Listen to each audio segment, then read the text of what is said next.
இதனால வரைக்கும் சூர்யா 44 அப்படிங்கிற பேரால் அழைக்கப்பட்ட ப்ராஜெக்ட் வந்து இனிமே ரெட்ரோங்கிற பேரால் அழைக்கப்பட போகுது. இந்த வீடியோவோட டைட்டிலே வந்து நான் ஏன் இந்த படத்து மேல அதிகமா நம்பிக்கை வச்சிருக்கேங்கிறது தான்.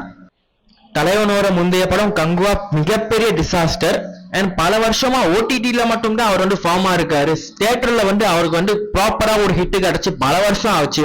ஸோ அவரோட படத்துக்கு எதுக்கு இவ்வளவு பெரிய ஹோப்புங்கிற மாதிரி நிறைய பேர் கேட்கலாம். வெல், நான் இந்த படத்து மேல ஹோப் வச்சிருக்கிறதுக்கு ஒரு மிகப்பெரிய காரணம் வந்து கார்த்திக் சுப்ராஜ். நமக்கெல்லாம் வந்து ஃபேவரட் டேரக்டர்ஸ்லாம் எப்படி வந்து நம்ம செலக்ட் பண்றோம்னா, இப்போ உள்ள நிறைய பேர் வந்து ஒரு படம் வந்து அவரோட பெருசா ஹிட் கொடுத்துட்டா போதும், ஓகே இவர் தான் என்னோட ஃபேவரட் டேரக்டர் அப்படிங்கிற மாதிரி அவங்க மனசை அவங்களே ஏமாத்திக்கிறாங்க. ஆனா நல்லா யோசிச்சு பார்த்தோம்னா ஒரு டேரக்டர் நமக்கு எப்படி ஃபேவரட்டா மாறுறாருன்னா, எந்த ஒரு டேரக்டர் எடுத்த படம் எல்லாமே வந்து உங்களை வந்து ஃபுல்லா வந்து டிசப்பாயிண்ட் பண்ணாம சாட்டிஸ்ஃபை பண்ணிச்சோ அவங்க தான் வந்து உங்களோட ஃபேவரட்டான director.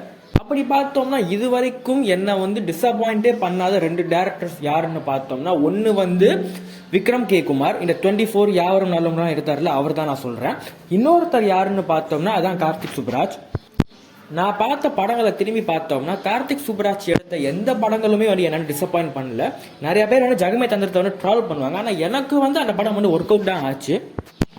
Our kind of writing வந்து எனக்கு ரொம்ப பிடிக்கும். ஒரு கேரக்டரை எப்படி ரைட் பண்ணா அது வந்து மாசா தெரியும், எப்படி வந்து எலிவேட் பண்ணி காட்ட முடியுங்கிறத வந்து அவர் அடிச்சுக்க ஆளே கிடையாது. இன்னும் சிம்பிளா சொல்ல போனா மற்றவங்க எல்லாம் வந்து கஷ்டப்பட்டு உருத்தி பரட்டி பண்ற விஷயத்த இவர் வந்து சாதாரணமாவே பண்ணுவாரு. இதுக்கான பெரிய எக்ஸாம்பிள் வந்து சூப்பர் ஸ்டார் தான். நம்ம சூப்பர் ஸ்டாருக்கு எத்தனையோ டேரக்டர்ஸ் வந்து நல்ல கதையை வச்சு படம் கொடுத்துருக்காங்க. பா ரஞ்சிதா இருக்கட்டும், ஏஆர் முருகதாஸா இருக்கட்டும், ஏன் நம்ம ரீசெண்டாக கூட வேட்டையன் படம் எடுத்த ஞானவேலா இருக்கட்டும், இவங்க எல்லாரும் கையில் எடுத்த கதை நல்ல கதை தான். ஆனால் சூப்பர் ஸ்டாரை வச்சு இந்த கதையை எப்படி எடுக்கிறது, அவரை வந்து எப்படி ப்ரொஜெக்ட் பண்ணுறதுங்கிறதுல வந்து அவங்க வந்து கோட்டை விட்டாங்க. அதனால தான் அவங்க எடுத்த அந்த நல்ல கதையும் வந்து ஒர்க் அவுட் ஆகாமல் போச்சு. ஆனால் சூப்பர் ஸ்டாரை ரீசெண்டாக வந்த படங்கள்லேயே கடந்த 10 வருஷமாகவே கரெக்டாக யூஸ் பண்ண ஒரே டேரக்டர் அப்படிங்கிறத நான் வந்து கார்த்திக் சுப்ராஜ் மட்டும்தான் சொல்லுவேன். ஏன்ப்பா நெல்சன் ஜெயிலரை சரியா செய்யலையா அப்படின்னு கேட்டிங்கன்னா செஞ்சாரு. ஆனால் அந்த படத்தை வந்து பாதி காப்பாற்றினது அனிருத் மட்டும்தான். ஆனால் கார்த்திக் சுப்ராஜ் பொறுத்த வரைக்கும் அந்த பேட்டை படத்தில் அனிருத் இல்லாமல் சந்தோஷ் நாராயணன் மியூசிக் பண்ணியிருந்தாலும் இதே அளவுக்கு மாஸ் கண்டிப்பாக இருந்திருக்கும். ஏன்னா அந்த அவர் எழுதுற அந்த சீன்ஸாக இருக்கட்டும், அந்த கேரக்டர் ரைட்டிங்காக இருக்கட்டும் அந்த லெவலில் இருக்கும். சரிப்பா, அவர் வந்து சூப்பர் ஸ்டார் ஃபேனு, அதனால் அப்படி எடுத்துட்டாரு. அதுக்குன்னு வேண்டி அவர் வந்து எல்லாருக்கும் அப்படி பண்ணுவாரான்னு கேட்டிங்கன்னா பண்ணியிருக்காப்புல. நம்ம ராகவா லாரன்ஸ் ஆக்டிங்க்கெல்லாம் நம்மலாம் வந்து அழுவோங்கிறது நம்ம வந்து கனவுல நினச்சி பார்த்துருக்க மாட்டோம். அவருக்கு இந்த அளவுக்கு நடிப்பு வருமாங்கிறது யாருக்கும் தெரியாது. அவரை வந்து நிறைய பேர் ட்ரால் தான் பண்ணிட்டு இருந்தோம். ஆனால் ஜிகர்தண்டா XXXல அவரோட கேரக்டர் எழுதப்பட்ட விதம் வந்து அவர் மேலே நமக்கு வந்து தனியாக ஒரு மரியாதையை வந்து கிரியேட் பண்ணிருச்சு. அந்த அளவுக்கு வந்து அந்த கேரக்டர் வந்து ஸ்ட்ராங்காக இருந்துச்சு. அண்ட் அந்த படத்தோட பார்க்கும்போது எந்த அளவுக்கு மாசா இருந்துச்சோ அந்த அளவுக்கு வந்து எமோஷனலாக அந்த கேரக்டரோட கனெக்ட் ஆச்சு. அண்ட் சிங்கம் 2 தவிர வேற எந்த சீக்கிரம் தமிழில் விளங்காததா அப்படிங்கிற பேரையும் வந்து இந்த படம் வந்து உடச்சி காட்டுச்சு.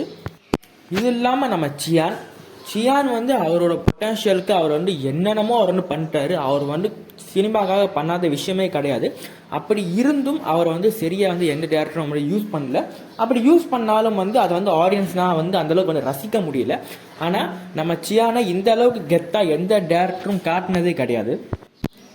அண்ட் இன்னைக்கு வந்து நம்மெல்லாம் வந்து நடிப்பு அரக்கன் அப்படி நம்மெல்லாம் வந்து யாரை வந்து புகழ்ந்துட்டு இருக்கோமோ அவர் வந்து ஒரு காலத்தில் யாரு கண்ணுக்கும் தெரியாமல் வந்து சினிமாலே நடிக்காமல் தூரமாக இருந்தவர்.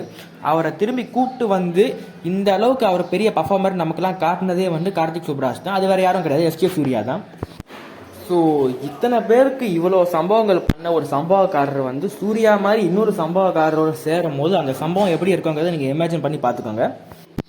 அந்த டீசரை பார்க்கும் போதே வந்து உங்களுக்கே வந்து தெரியும். நம்ம வந்து கடந்த ஒரு 7-8 வருஷங்களா நம்ம வந்து பார்க்காத ஒரு சூர்யாவை தான் வந்து இதில் காட்டியிருக்காங்க. என்ன விக்ரம் படத்தில் ஒரு 10 நிமிஷம் மட்டும் பார்த்தோம். லோகேஷ் அந்த 10 நிமிஷம் சூர்யா வச்சு பண்ணதை கூட மற்ற எந்த டேரக்டர்ஸ்னாலையும் வந்து கொடுக்க முடியல. ஆனால் லோகேஷ் 10 நிமிஷம் பண்ணதை நான் படம் முழுக்க பண்ணி காட்டுறேன்டாங்கிற மாதிரி கார்த்திக் சுப்ராஜ் இறங்கியிருக்கா போல. டீசர் வந்து எனக்கு வந்து ஃபுல்ஃபில்லாக இருந்துச்சு. ஒரே ஒரு விஷயத்தை தவிர இந்த கேரக்டருக்கு பூஜா ஹெட்டே வந்து செட் ஆகாத மாதிரி வந்து இருக்காங்க. அது மட்டும் வந்து கொஞ்சம் அவாய்ட் பண்ணியிருக்கலாம். மற்றபடி வந்து எல்லாமே வந்து பக்காவாக இருக்குது. மேபி பூஜா ஹெட்டியோட கேரக்டர் வந்து இந்த படத்தில் வந்து பேச முடியாத ஒரு கேரக்டராக இருக்கும்னு நினைக்கிறேன். ஏன்னா டீசரில் அவங்க எங்கேயும் வந்து பேசலை. அண்ட் இந்த படத்து மேலே நான் இவ்வளோ பெரிய நம்பிக்கை வச்சிருக்கிறதுக்கு இன்னொரு காரணம் என்னன்னா, இந்த படத்தோட ப்ரொடக்ஷன் கம்பெனி 2D என்டர்டைன்மெண்ட். என்னப்பா சூர்யா சாரோட படத்துக்கு அவரே ப்ரொடியூஸ் பண்றாரு, இதுல என்ன பெருசா இருக்குன்னு கேட்டீங்கன்னா நல்லா நோட்டீஸ் பண்ணி பாருங்க. 2Dல இருந்து இது வரைக்கும் ரிலீஸ் ஆன எந்த படமும் வந்து மொக்க படம் கிடையாது. அந்த படம் பாக்ஸ் ஆஃபீஸ் ரீதியா பெரிய ஹிட் அடையாம இருந்தாலும் கூட ரிவ்யூஸ் வந்து அந்த படத்துக்கு வந்து பயங்கரமா கிடைச்சிருக்கும். 24 மெய்யழகன் மாதிரி படங்கள் வந்து பாக்ஸ் ஆஃபீஸ்ல அந்த அளவுக்கு பெருசா பர்ஃபார்ம் பண்ணல பிகாஸ் ஆஃப் ஆடியன்ஸ். ஆனா அந்த படத்துக்குலாம் ரிவ்யூஸ் எப்படி வந்துச்சுன்னு பாருங்க. சூரரை போற்று, ஜெய் பீம், கடைக்குட்டி சிங்கம், இந்த மாதிரி அதுல இருந்து வந்த எல்லா படமும் வந்து தரமான படம் தான். அண்ட் இந்த படம் வந்து 2D கீழே வரப்போற ஒரு படம் தான். ஸோ அதனால வேண்டி இந்த படத்து மேலே எனக்கு வந்து ஹைப் வந்து கொஞ்சம் அதிகம். இப்படி ஒரு பர்ஃபார்மர் நம்ம கிட்ட இருக்காரு, நம்மலாம் வந்து பெருமைப்பட வேண்டிய ஒரு ஆக்டர் தான் சூர்யா. ஆனால் அவருக்கு சில வருஷங்களா வந்து சரியா வந்து படங்கள் வந்து அமையல தியேட்டர்ல. ஸோ இந்த படமாவது அவருக்கான அந்த அங்கீகாரத்தை திருப்பி கொடுக்க போதாங்கிறத வந்து வெயிட் பண்ணி பார்ப்போம். ஸோ வீடியோ பிடிச்சிருந்தா ஒரே லைக் பண்ணி கொடுத்துங்க. தேங்க்ஸ் ஃபார் வாட்சிங். பாய்.